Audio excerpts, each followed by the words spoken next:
Party has started its work quite a few months ago, actually.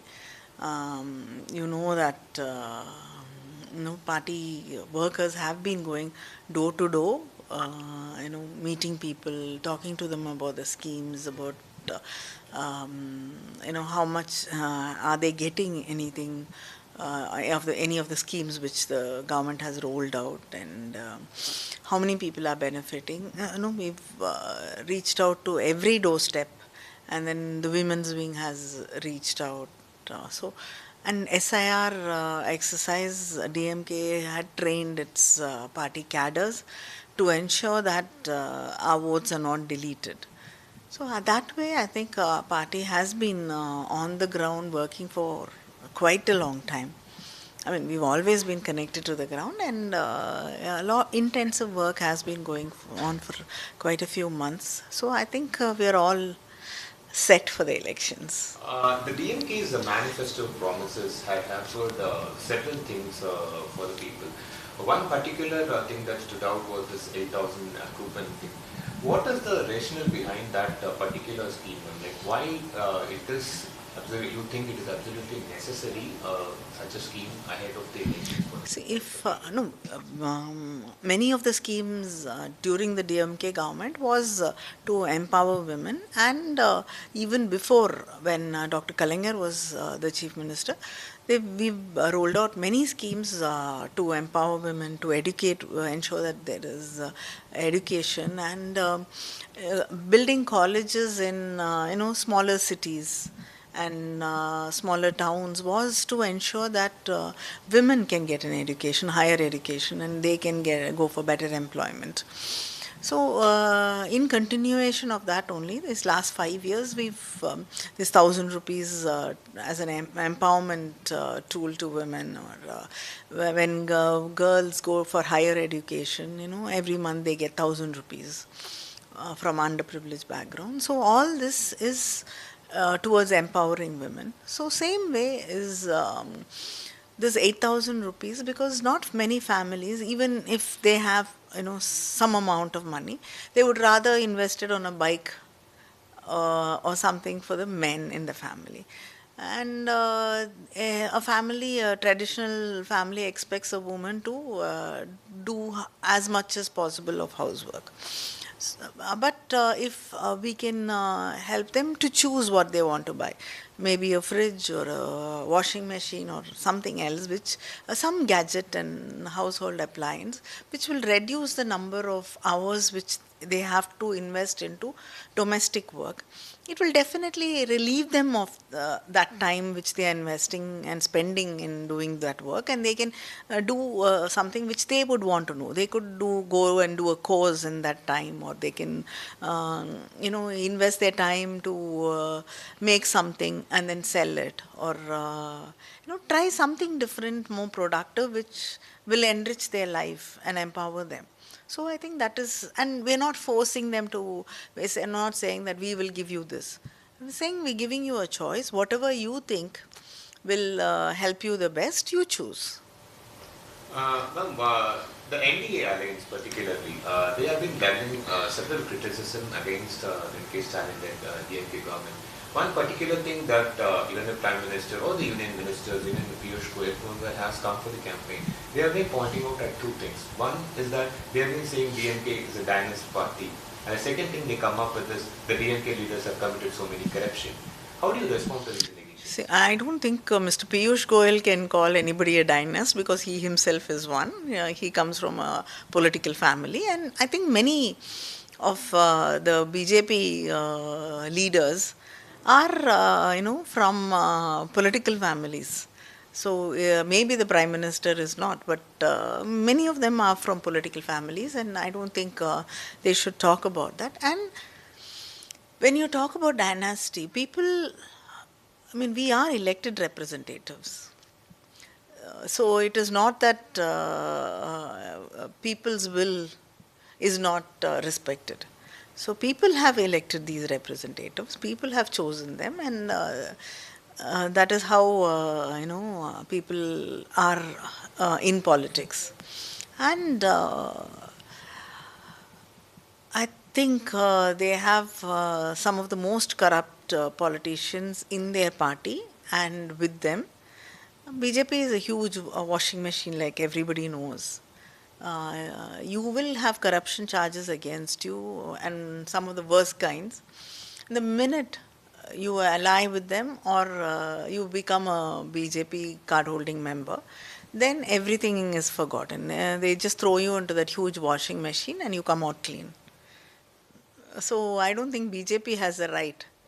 As long as you're in the opposition, according to the BJP, everybody is corrupt, and they use, as we know, that CBI, ED, and income tax, ICE, to target the opposition parties and call them corrupt.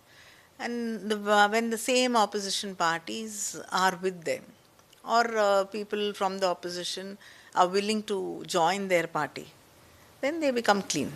Another accusation that they've been claiming for a long time over this campaign was that they see that the DMK is an anti-Hindu party. That's the narrative that the leaders have been saying it for a very long time. And we see in the manifesto also DMK listing out like how many temples the consecration has been made and what is the future roadmap as well. What was your response to those criticisms? See, in most of the schemes which have been rolled out by the DMK, goes to the majority.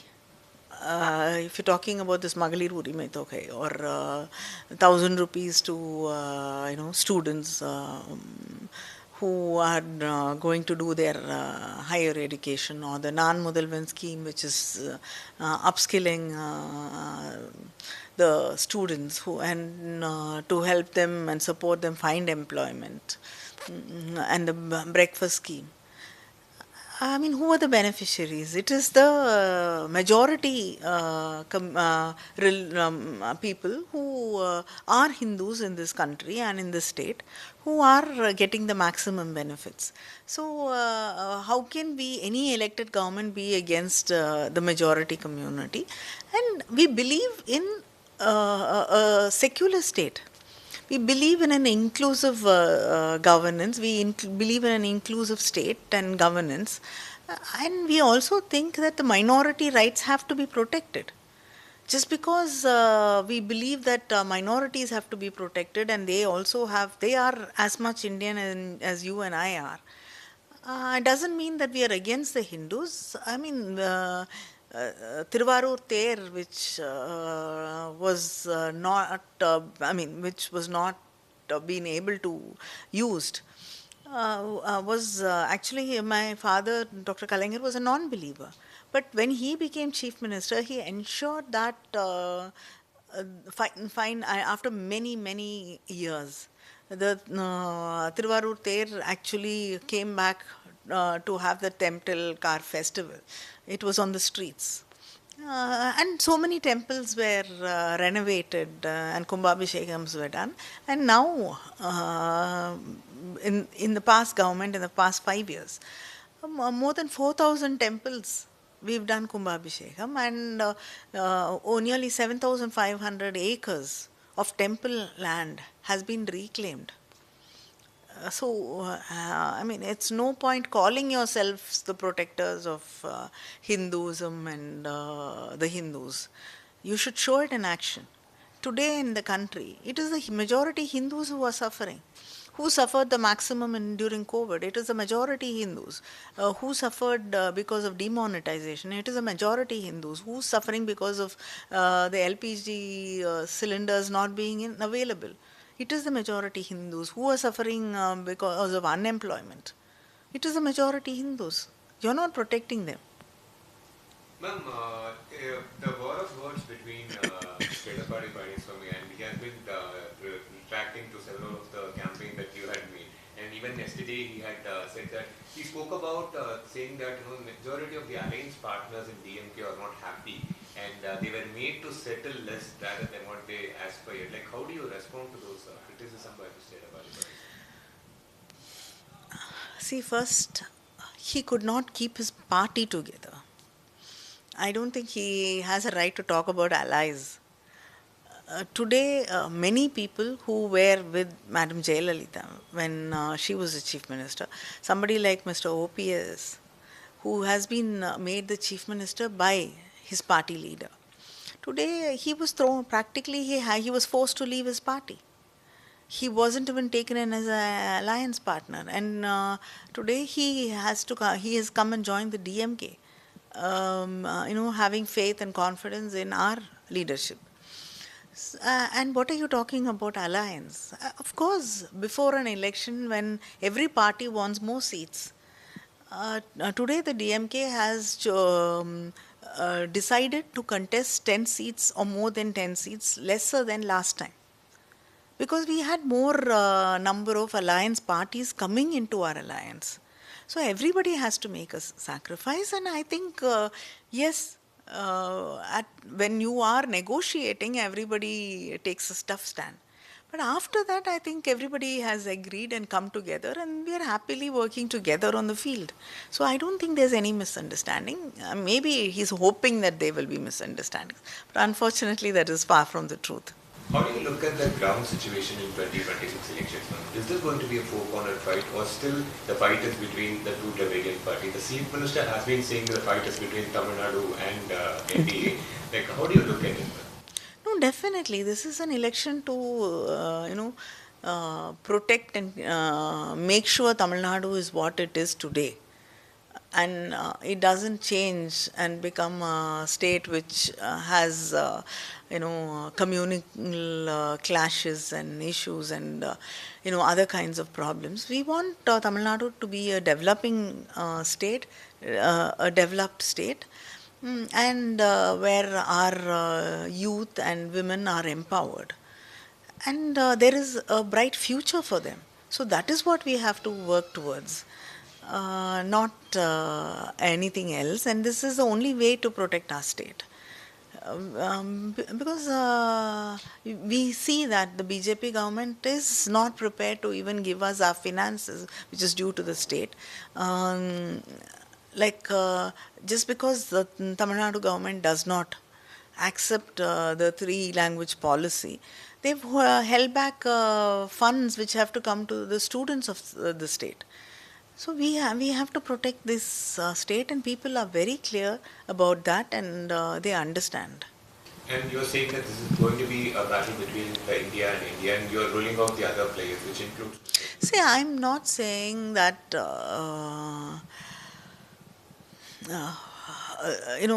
they don't matter at all.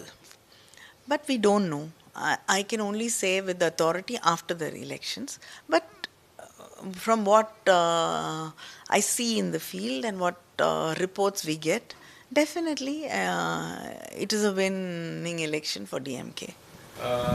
Dr. Kanimozhi's scheme, one among the very successful, was providing televisions for the household. And we can see even in today's campaign, you spoke about how those televisions still run till now. So no, I didn't say that. People were telling me. Yeah, so people were telling me. Yeah, so these there is also criticism against this being put forward, saying that this freebies culture needs to be stopped. The state needs to move towards the more developing state. Provide access to the people that will help them progress, rather than providing freebies to them. It's what some of the even opposition leaders have also said that.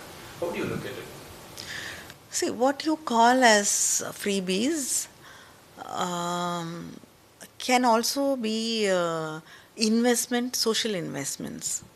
When you're giving a laptop to a student who cannot afford to buy it, it definitely changes that student's capability to learn, to understand and improve their knowledge, which is going to be a great support to them and go a long way when it comes to their education and supporting their education and enriching their knowledge. That is a great social investment. So you cannot say just call it a welfare. You just can't call it a poll promise or something which we are announcing for elections. Same thing when you say that we will help you, support you, get a gadget. To reduce the number of hours you are investing into domestic work, that is a social investment. When Dr. Kalaignar said that the girl child should be educated at least till the 10th, then when you get her married, because society was more bothered about getting the girls married than educating them. So just to ensure that they are educated, he had to announce this scheme that we will support you to get them married. At least, make sure that they finish their 10th. After that, we believe that they will finish their 12th. And today, I think Tamil Nadu is, one of the highest, percentage when it comes to women going for higher education. So I think we have seen that this has created a positive change in society. And after seeing that, I think it's shameful to call it by other names.